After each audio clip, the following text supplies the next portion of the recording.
And I welcome you back to the Debrink channel, and today we are going to be talking about California. We're going to be talking about Lake Powell, Lake Mead, the Flaming Gorge, and we are currently at windy.com. We're looking at the last 12-hour radar loop, and you can see it all started out here in Kansas, and it moved through Iowa, Missouri, and it's almost to Illinois. This is very early for me. I am up pretty early this morning, and I'm feeling frisky. I figured I might as well make a video. I got nothing better to do right now, so here we are looking at this forecast. And you can see that the precipitation is just pushing to the east, and there's nothing in the forecast. As we go over here to windy.com, you can see clearly that the next 10 days there's a very little rain. Minnesota's finally going to get some relief. They've actually had a drought. I don't know if you guys realize this, but the Mississippi River was right through here was really hurting. Like, they don't even have enough water in there to allow barges to go right now, or recently. I hadn't looked lately, but yeah, that is not good news whatsoever. So here we are. The Flaming Gorge up here is going to be in good shape. This is the Green River, and look at this big old swath here, 1.7. This is going to be an extra rain for the Green River, and Flaming Gorge is right here, and the Green River comes down and hits Colorado River where it comes together. And other than that, there's just not a whole lot going on here whatsoever. 0.2. Salt Lake City just got a bunch of rain in the last 72 hours. Actually, this whole area was pretty widespread from about this line this way. So you basically got a bunch of rain, but now in the next 10 days it really dries out. Of course, poor California over here, they are not getting nothing. As we roll into Lake Oroville, and the next 10 days the whole area is zero precipitation again.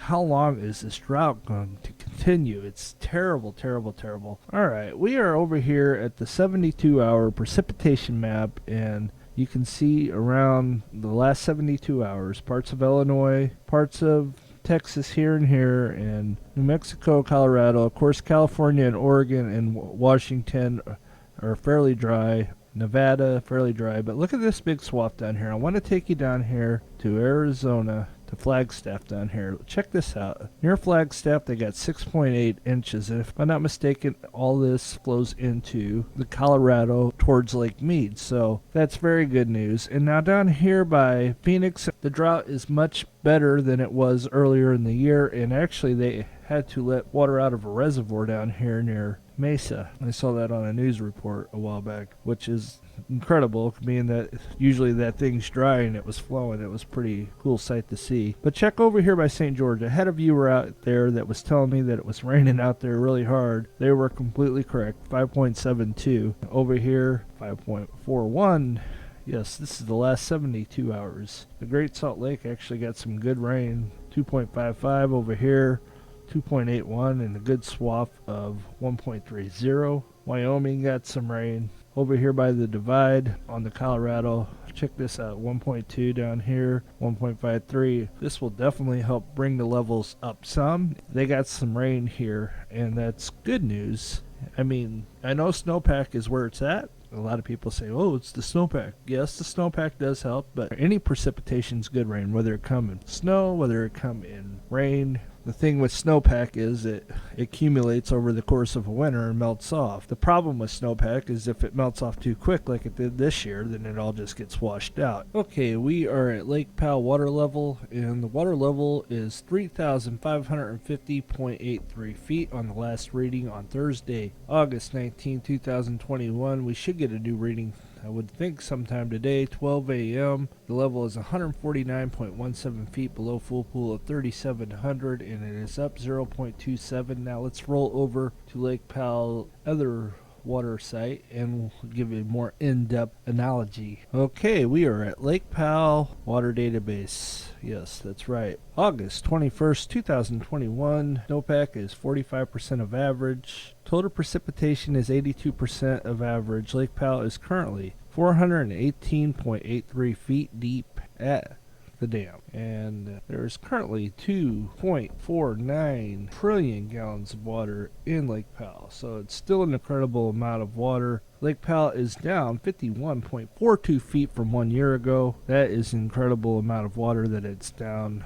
and we are currently 89% through the water year, 325 of 365 days. That'll be September 30th, 2021, and we are getting close. 40 more days left from today. Today is August 21st, as I said earlier. By content, Lake Powell is 31.43% full, and that's 24,322,000 acre feet. Total inflows for water year 2021 are 3,470,512 acre feet. So there you have that. And then the last 14 days, the water level is down 2.19 feet over the last 14 measurements. So the good news is the lake has come up 0.27 feet. The bad news is the lake is still down over the last 14 readings 2.19 feet. Lord almighty, that's a lot. All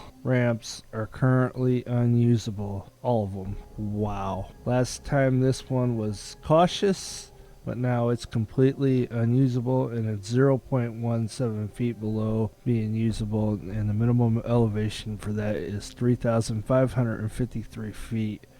These down here, like this one, will never see it, and it would take a lot of rain for them to be able to see that ramp being usable again. Wow, just incredible. Let's roll over to Lake Mead and see what's going on there. Okay, we are at Lake Mead water level, and the water level at Lake Mead is 1,067.66 feet, and this was Friday, August 20th, 2021. 7 p.m. was the last reading. The level is 161.34 feet below full pool of 1,229 feet. Lake has actually risen 0.06 feet. Let's roll over here to Lake Mead water database for a little better analogy, and the water summary is today's 325 days at 365 days equals 40 days, and the water year ends September 30th, and I'm pretty sure that's when these new restrictions will take place. I just told you all about this. Now Lake Mead is currently 152.05 feet below full pool, and their elevation differs. I'm going to show you this real quick. Their elevation says 1219.60 feet. The other one shows the elevation is 1,229.0 feet. So which one's correct? Does anybody know that answer?